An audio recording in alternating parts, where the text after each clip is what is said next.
YouTubers, Crown Vic owners, Adam here, and I'm here to try and help you sort out some of your Crown Vic issues. This is a 99.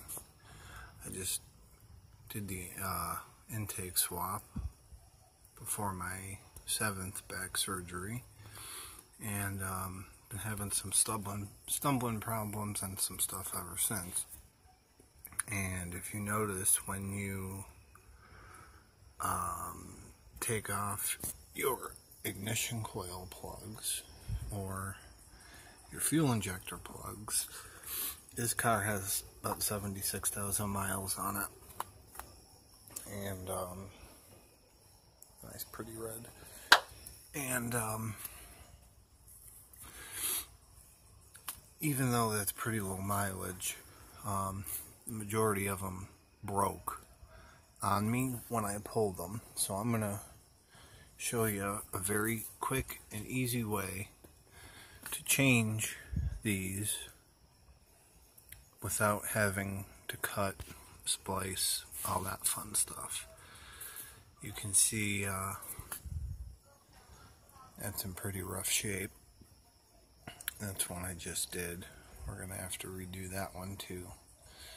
But let me go ahead here and show you what we're going to need. You're going to need a pair of these. Something like that. Anything like that, I just prefer this. And then the most expensive tool of them all,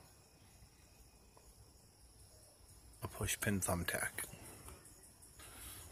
And what we're going to do is pull that off. And what happens, especially with your ignition coils, is it basically creates a faulty connection. So if I can get positioned right here, okay, that's the inside of our ignition coil plug. I am going to try and position you in a spot where you can see how we do this. So this is probably gonna crunch right apart when you go to take it off. Oh, it broke a little bit, but once you get that lifted up, take your little pair of pliers, go in the middle, that'll pop right out.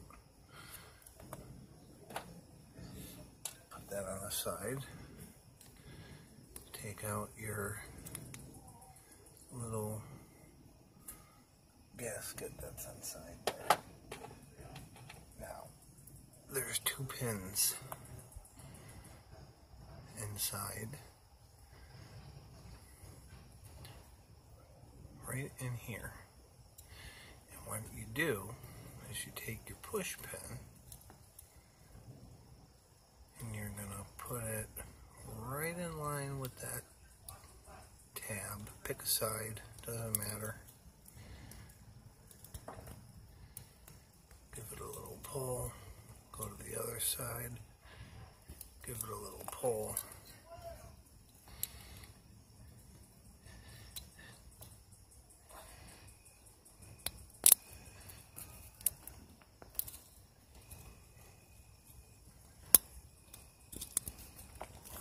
The other side again. I think we got the one on the left. Hard to see while trying to show you on the camera. Voila. No cutting, no splicing, no nothing. Then, once you get yourself a new pigtail, you're going to do the same thing.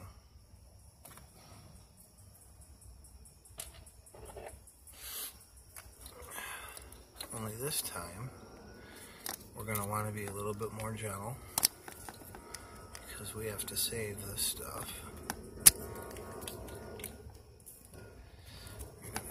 pliers, give that a little wiggle, get it kind of loose. That might happen, and that's okay. It's just gonna put a little scratch on it.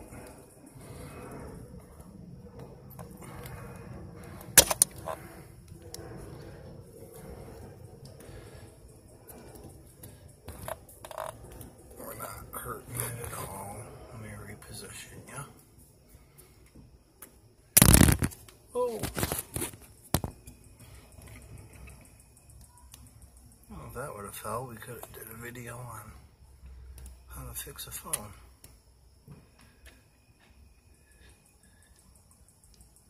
Okay. Out. And you're going to want to keep that on the side because we're going to reuse it. Same thing. Push pin in there.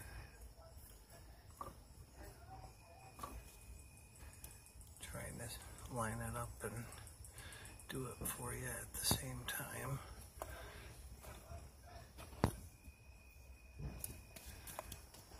While keeping it in the camera.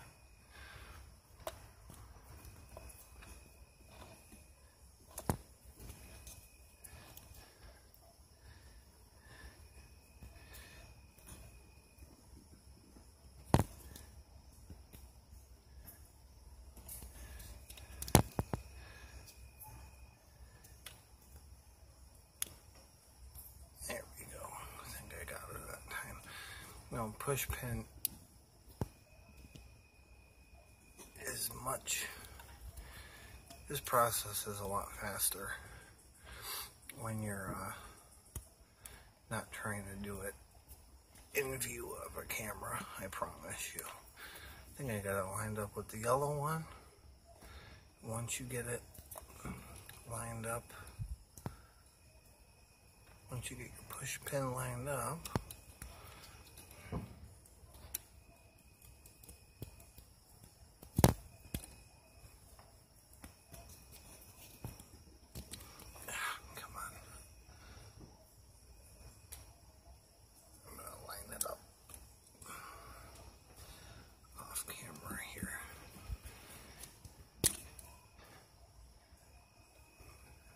one. And you just go to the other side. In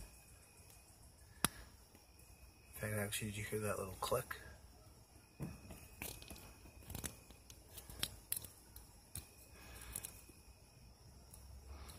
Well, like I said, this process is much faster. I'm doing it kind of blind. Boom. Now what you're going to do is you're going to take your two little wires here. And this can only lock on one way.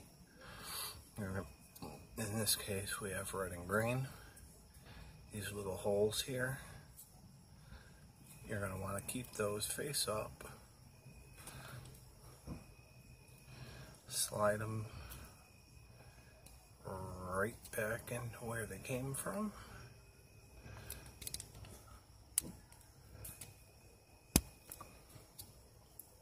Like so. And look at that. Locked in. Make sure you put your little gasket on to keep out all the yuck, and you put your little light piece back in and line it up. Done.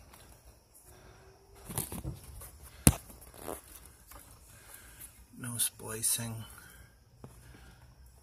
no nothing, but a new pigtail. And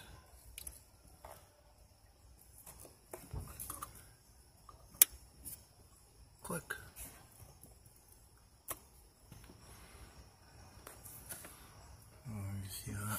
this.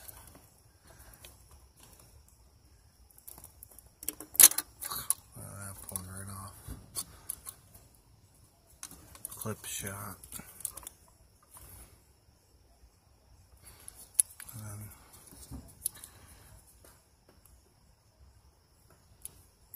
you're going to take that red thing out, which if you break them, really doesn't matter because this is all garbage anyways. It's the wires you more so care about. And then it's ideally the same, if I can reach one, the same concept for your ignition coils. I've got one open here already. And right below the metal tabs, right there, we got this Mega P70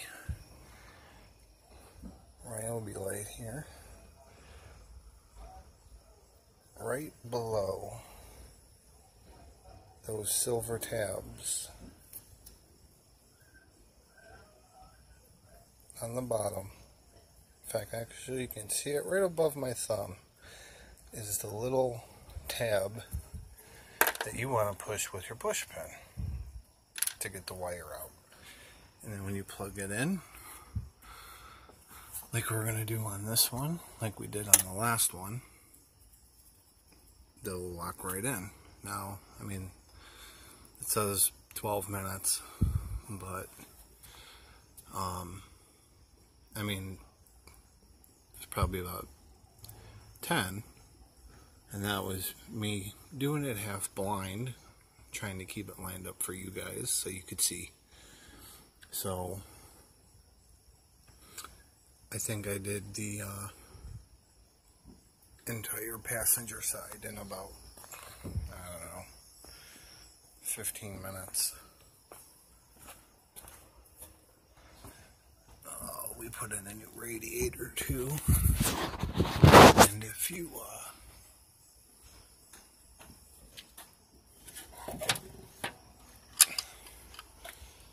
even notice the difference here with all our new connectors. I did all the ignition coil connectors. The nice thing about these lights, by the way, not trying to promote Ryobi here, but the hook hooks right into your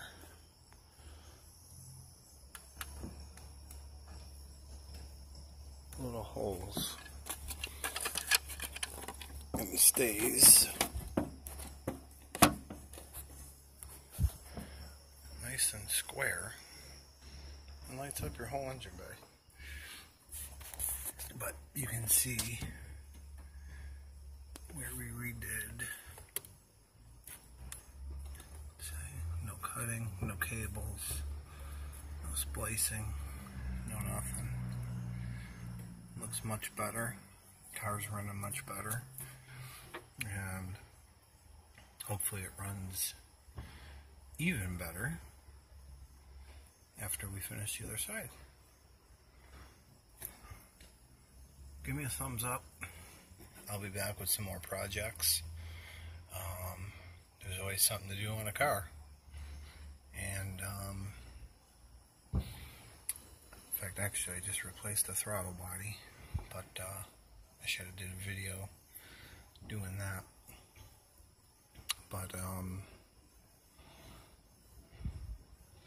trying to think of what might be next. Tell you what, why don't you tell me if there's something that you're having problems with your Crown Vic. I know 99's a funky year, and they did a lot of different stuff to, even though they're all the same 4.6 engines. And this was the stupidest thing ever in the world, which is why I had to do the intake swap, which a friend of mine, shout out to Ethan, helped me with, and saved me a good buck of money. It's a lot of work, but you know, felt good when I was done. But I had the old one with the stupid metal nipple on there, and you know what?